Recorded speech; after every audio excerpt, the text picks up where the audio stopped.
So I must confess that this talk is based on my original understanding of this event. I actually didn't realize it was going to be so ZK focused. So this is not a ZK talk. I also, at that point, was under the impression that I was not allowed to talk about my main project. So my main project is ANOMA, but this talk is not about ANOMA, although it's related in a sort of general sense. But I'm going to talk instead about cybernetics. And I've discovered that I have to be very careful using this term because people seem to have a lot of associations to things which I don't want to be talking about. So here's some pictures of interesting things. The one on the top right, you all should really be able to recognize. If you don't recognize this, you're in the wrong country. But anyways, I'm not talking about these things. These are cyborgs or cyber something, cyber culture, or cyber, yeah, they're interesting, they're cool. You know, not saying you shouldn't be a cyborg, but I'm not talking about this. Instead, I'm talking about classical cybernetics. And you might ask, what is classical cybernetics? Classical cybernetics is a research field which, as many are, sadly, was prompted basically by war, by some scientists, mostly on the eastern seaboard of the US in the early 1940s, who were asked to design anti-aircraft guns. And they had a particular challenge in designing anti-aircraft guns for this war, as planes had gotten faster. In fact, they had gotten so fast that the speed of the plane was an appreciable fraction of the speed of a bullet. So no longer could you just point the gun at the plane and shoot. It didn't work anymore. You had to predict where it was going to be when the bullet was going to hit it. So for that reason, a bunch of scientists who were kind of roped by the American government into producing, better weapons and stuff, decided to coin a very interesting research field. The name cybernetics comes from the ancient Greek. I'm going to butcher it, sorry, but Kubernetes, sorry, Georgios, really sorry. But it originally referred to steering a ship, where when a helmsman steers a ship, it's this kind of feedback system, right? They don't have an exact calculation of like turn to this, specific 45.26 degrees, and then you will be going 45.26 degrees starboard, right? Instead, they look at where the ship is going, they look at where they want to be going, they turn the wheel a little bit, look, turn a little bit, look, turn a little bit, just like a car. You don't do an exact calculation in your head, it's this kind of feedback system. So cybernetics is the study, the sort of general study of these sorts of systems, which they call, or you could call teleological or goal-driven mechanisms, and systems with a bunch of causal feedback. Which surprisingly is quite general, as in it's mostly about the study of information systems, not about particular mechanisms. So this applies to, throwing a ball. It applies to steering a car. It also applies to anti-aircraft, tracking systems. This was around for a while. There were a series of conferences called the Macy Conferences, 1950s, where a bunch of people got together from different disciplines and tried to figure this stuff out. It kind of fallen in popularity by the 1970s, but I'm proposing that we might want to bring it back. And here's a little bit about why. In particular, you may already be a cyberneticist. So if you have, in here, my definition is a little loose. If you define cyberneticist as someone who designs cybernetic systems, then not all of these cases apply. Some of them do, but if you just define it as someone who uses one, then if you've sent an Ethereum transaction, used a thermostat, used your hand to pick up a glass of water, drink it, use the US dollar, you are already a cyberneticist, albeit possibly unaware. Now you're aware. Right, so what exactly do I mean here by cybernetics? Now here, it's a research discipline, there's a lot of stuff, but I'm going to simplify to a kind of general character that I think tends to recur in all of these systems. And then I'll give a bunch of examples and then explain how I think this could help out us cryptoeconomicists. So generally, cybernetic systems have some control inputs. The control inputs are the things you choose. Usually there's some agent. Maybe the agent is a human. Hopefully the agent is a human. Maybe the agent is some kind of AI. Well, you can at least still think about the system. Be careful how much control inputs you give the AI, right? The system has some outputs, and you need to be able to measure the outputs. The system has some targets, as in what the agent, so there's always an agent in a cybernetic system. There's someone who wants something. And this, who or how the agent is, how the agent works, who they are, this is left unspecified, but there's like an agent who chooses targets, right? And there's some unknown function of system evolution. It's this unknown function of system evolution which really makes things interesting. Because if the system were deterministic and known, you could just see what targets you want and calculate the inputs you need and done. At worst, it's a mathematical optimization problem. But the tricky and also interesting part about cybernetic systems is that in cybernetic systems, there's always stuff you just don't know. So there's like some complex evolutions. This applies to, it applies to a ship, right? I mean, in theory, if you had like a very, very, very powerful computer. You could run all the fluid dynamic situations. You could like characterize the ocean around you, right? You could calculate how exactly you need to turn the steering wheel, but no one does this because even if you build faster and faster computers, compared to the simple method of the feedback system where you just look and keep steering until you get to where you want, it's like just way too expensive, right? And probably not computationally tractable anytime soon.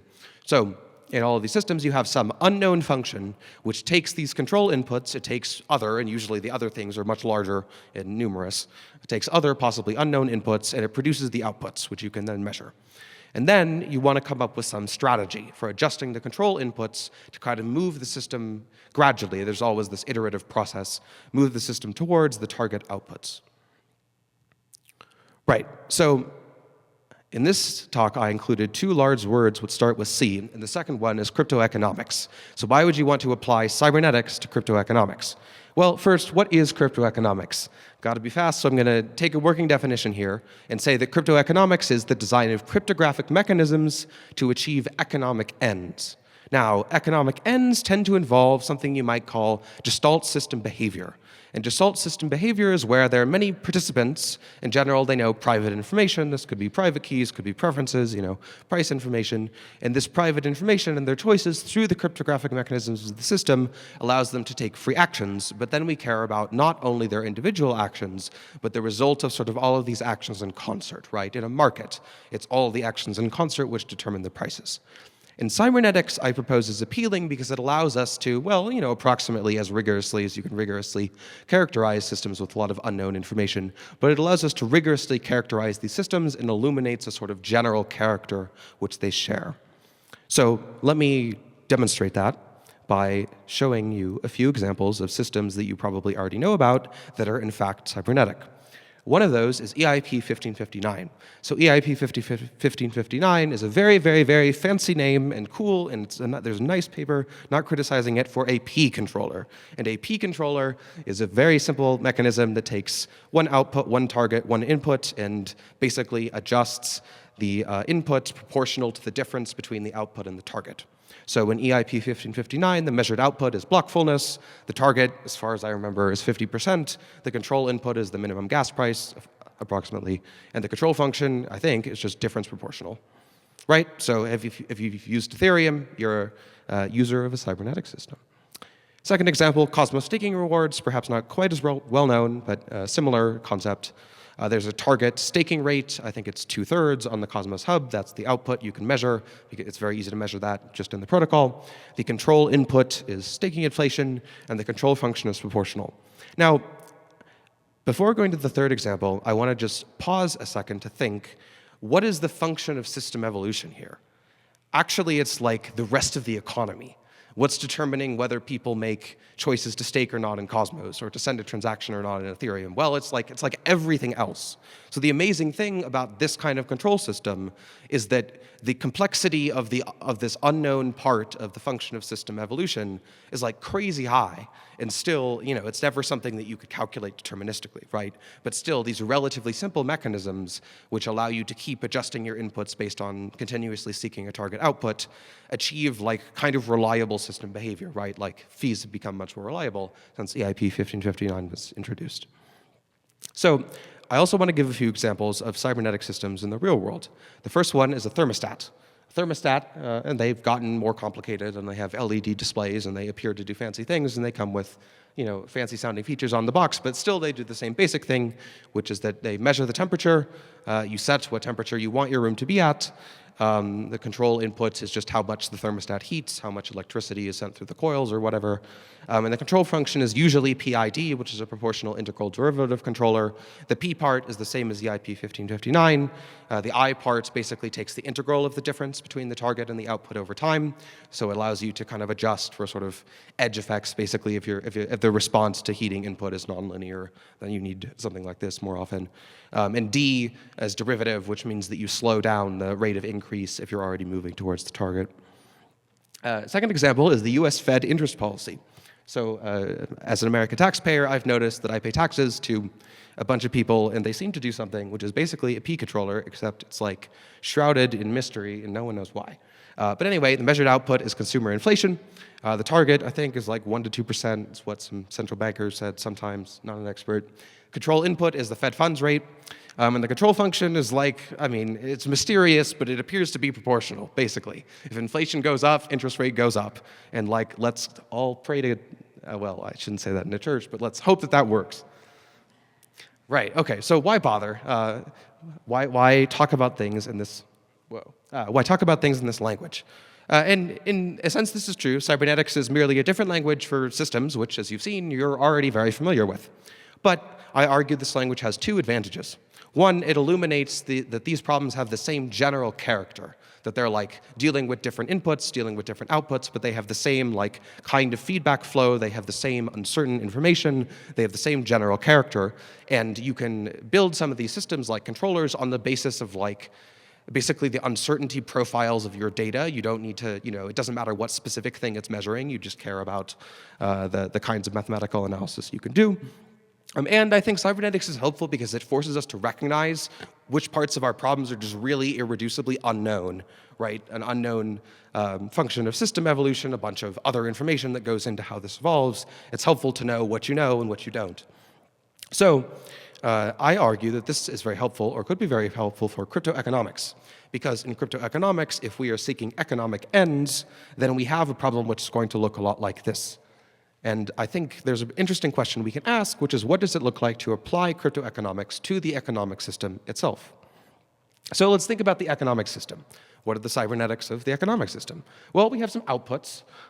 These things we can actually measure. I mean, not all of them, but it's more complicated, right? It's no longer one-dimensional. Lifespan, health span, happiness, environmental health. Probably, we care about these things. We want our economic system to be maximizing them in some sense. Maybe there are some trade-offs. We have targets. We want like more life. It seems good. More happiness, like less pollution, particularly maybe pollution under a threshold, right? So we have some targets.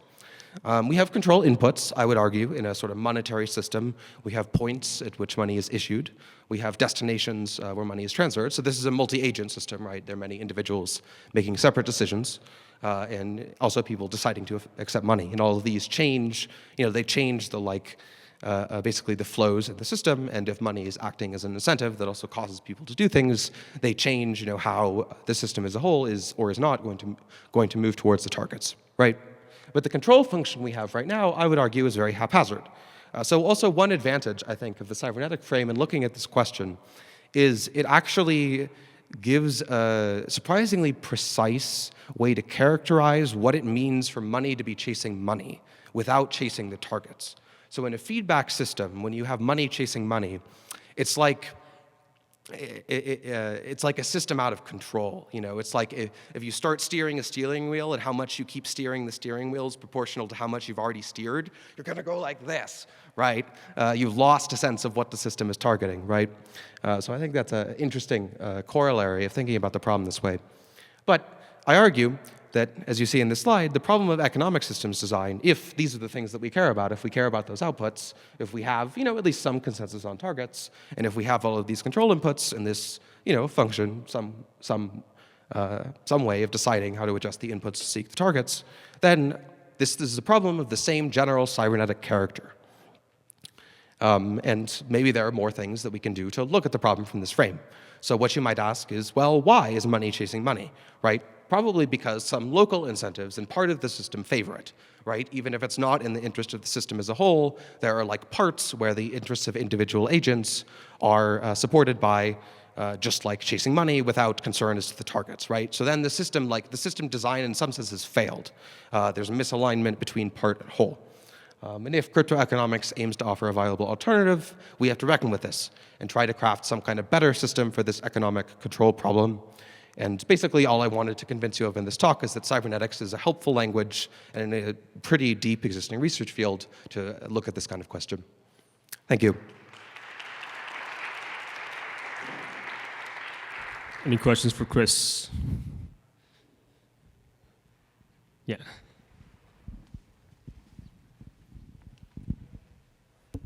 Thanks. That was a really insightful way of looking at that. Can you speak at all to any ongoing or existing research that has tried to apply these ideas from, cybernetics, control theory, to maybe not even cryptoeconomics, but kind of just like economics more generally in ways that could also be applied to cryptoeconomics? Like this is cool, but like where is this now, and where could it go? Right. There are two good examples which I know of. One of them is some work actually in intersections between category theory and cybernetics by Jules Hodges, I think, in Europe. You can find a few papers on Archive, like categorical cybernetics and open game theory, which is very related. You mean category theory in the sense of algebra, right? Yes, Okay. the mathematical field, yeah. And what was the other one? Oh, there's also an institute, I think I want to say it's like close to Berkeley, which does some research with category theory applied to economics, and it has a similar mathematical treatments. Cool, thank you.